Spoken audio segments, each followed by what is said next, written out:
Have you ever had to start from absolutely nothing? No shelter, no food, no weapons, just you and a world that wants you dead. That's what survival games do. And today I'm showing you the 20 best ones you need to play, whether alone or with friends. Some of these you already know. Some will surprise you, but by the end of this video, I guarantee at least one of them is going in your library. Let's go. No one wants to talk about how we got here. Subnautica 2. The first Subnautica dropped you into an alien ocean and let the silence do the talking. The second one takes that exact feeling and puts it on an entirely new planet. Subnautica 2 hit early access in May 2026 on PC, Xbox, and Game Pass. You get 4 biomes, new creatures, new vehicles, and this time, you can bring up to 3 friends with you. But here's the thing that made the original special. That feeling of not knowing what's below you, what's in the dark, what's watching you from the deep. That's still here, and with the new DNA modification system where you can absorb traits from scanned creatures, it goes even further. If you're on Game Pass, there is zero reason not to try this right now. You'll join us soon enough. Grounded 2. What if I told you one of the best survival games of the last year takes place in a park? A normal park, except you're the size of a bug. Obsidian's sequel to Grounded launched in early access in July 2025. Brook Hollow Park is bigger, more dangerous, and packed with things that want to eat you. But the real headline feature? Bug mounts. You can now tame insects and ride them across the park. A ladybug with a water cannon. That's a real thing in this. 4-player co-op is where this one truly shines. One person building the base, one collecting resources, one distracting a giant spider. Pure organized chaos. Icarus. What if a survival game had a timer? In Icarus, you drop onto a planet, complete a mission, and get back to orbit before time runs out. If you don't make it, you're stranded. That ticking clock changes everything. Every decision has weight. Every minute you spend exploring is a minute you're not preparing to leave. With a full team of 4, the coordination becomes genuinely exciting. Who gathers, who builds, who watches the clock. And when you finally lift off with seconds to spare, nothing else feels quite like that. DayZ. You spot another player across the map, friend or enemy. You might not get a chance to find out. DayZ is the most unforgiving survival experience on this list. Post-apocalyptic Chernarus, where zombies are the least of your problems, other players are the real threat. Every item matters. Every building is a gamble. Every person you meet is a decision. And when you survive for over an hour, really survive, loot collected, position secured, and then something goes wrong in a single second. That's the feeling that keeps everyone coming back. Abiotic Factor. Imagine being trapped inside a Half-Life research facility and having to survive using whatever the scientists left behind. That's Abiotic Factor, and it's one of the biggest surprise hits the genre has seen in years. You play as a researcher stuck in the Gate Cascade facility after a dimensional breach. Office supplies become weapons. Cafeteria tables become workbenches. Up to 6 players in co-op, each with different specializations, and the game actually rewards that diversity. A chemist, an engineer, and a combat specialist play completely differently, and together they're unstoppable. For what it costs, the amount of content here is genuinely shocking. Number 6. SOULMASK. What if survival wasn't just about you, but about building a tribe? SOULMASK drops you into a tropical world, inspired by ancient South America. You find a mysterious mask that gives you power, and you use that power to lead a growing community of NPC followers. You assign them roles, they work while you explore, they fight while you plan, and watching your settlement grow from a campfire to a fortress, that's something. Co-op support is strong. Different players taking different roles inside the same tribe makes this one of the most underrated survival games right now. What's the most realistic survival game ever made? Probably this one. SCUM tracks your character's metabolism, your vitamin, your protein balance. Skills level up based on actual use. Run more, get faster, aim more, shoot better. The island is massive, the world is brutal, and every server runs its own rules, making every session feel different. It demands patience, but once you understand the systems, once you feel the freedom underneath all that complexity, it doesn't let go. Have you ever wanted to tame a T-Rex and ride it into battle? Then I don't need to say much more. Ark Survival Ascended rebuilt the classic survival dinosaur game from the ground up in Unreal Engine 5. Stone tools, shelters, taming animals, it all starts small. And then your first camp becomes a wall. The wall becomes a base. The base becomes a fortress full of tamed creatures and other players. 1,000 hours can disappear in this game, and you won't see them go.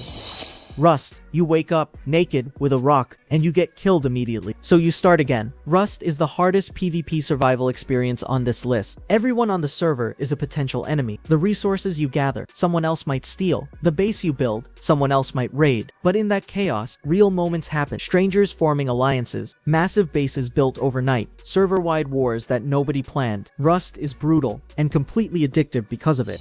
Enshrouded. A world covered in toxic mist. Areas you're not supposed to enter. You go in anyway. Enshrouded blends survival and RPG in a way very few games have managed. The shroud, that deadly fog, limits how long you can explore its depths, but inside it, resources, treasures, secrets. Base building is detailed and rewarding. A village built with friends becomes a real home over time. One person gathers, one builds, one fights. One of the most polished early access survival games I've played, and it's only getting bigger. State of Decay 2. In a zombie apocalypse, surviving alone isn't an option. You need a community. State of Decay 2 is the best survival game for community management. Every survivor has a personality, skills, fears. When you lose one, they don't come back. You feel it. Managing your base, scouting resource points, tracking the health of nearby communities. It's a lot, but in co-op with 4 players, that complexity becomes a shared adventure. On Game Pass, free, and nothing else in this genre gives you quite this feeling. RuneScape Dragonwilds. What happens when the RuneScape universe meets survival crafting? It works surprisingly well. Dragonwilds takes the world of Gielinor and drops you into an unexplored continent. Gather resources, learn magic, fight dragons, all the survival loop you expect, wrapped in a fantasy world you might already love. Co-op support makes base building feel genuinely collaborative, and for RuneScape fans, seeing this universe from a new angle is its own reward. Fantasy survival. This is the one.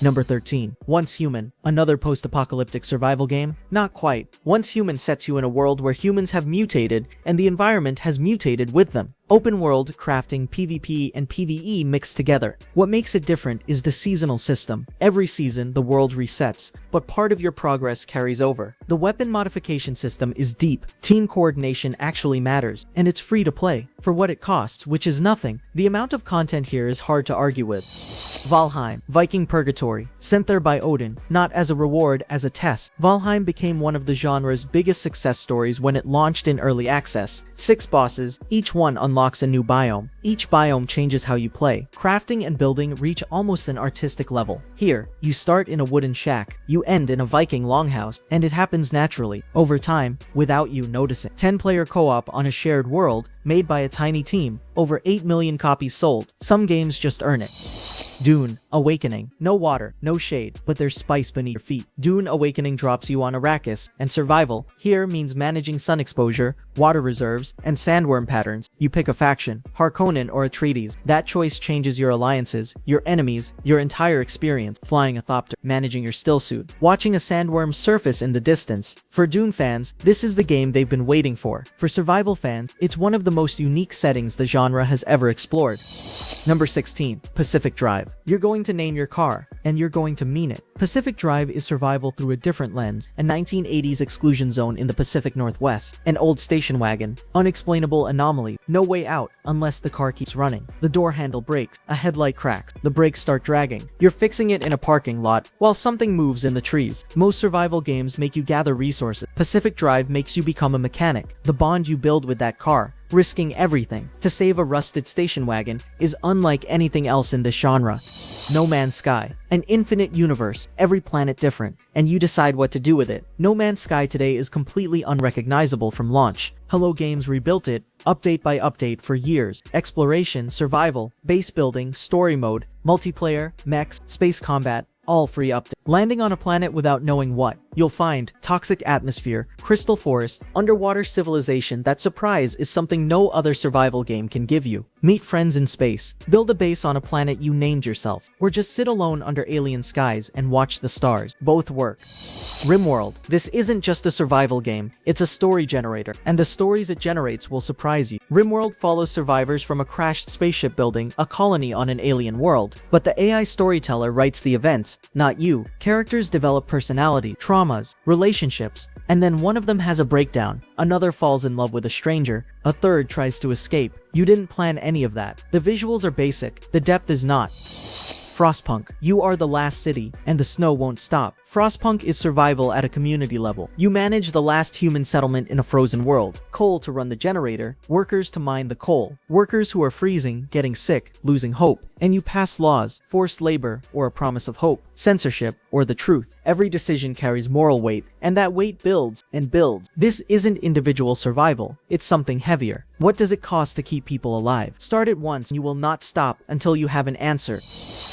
Sand Raiders of Sophie throws you into a brutal post-apocalyptic desert where every expedition is a gamble. You scavenge for valuable loot, gather resources, and build a massive walking fortress called a trampler to survive the harsh world. Whether you're playing solo or with a squad, you'll have to defend your haul from hostile players and dangerous AI enemies before making a successful extraction. The game's biggest highlight is its fully customizable mobile base. You can design your trampler from the ground up, outfit it with powerful weapons, and turn it into anything from a heavily armored war machine to a fast, lightweight raiding vehicle. Every journey across the dunes is filled with unpredictable PvP encounters that constantly keep you on edge. It's one of the most unique takes on the extraction survival genre, combining exploration, vehicle combat, and base building into an experience unlike almost anything else. Every game on this list gives you a different kind of survival story. Some send you to the bottom of an ocean, some leave you in a desert, some sit you down in the middle of chaos with 3 friends and let you figure it out. Which one are you playing? Drop it in the comments. See you in the next one.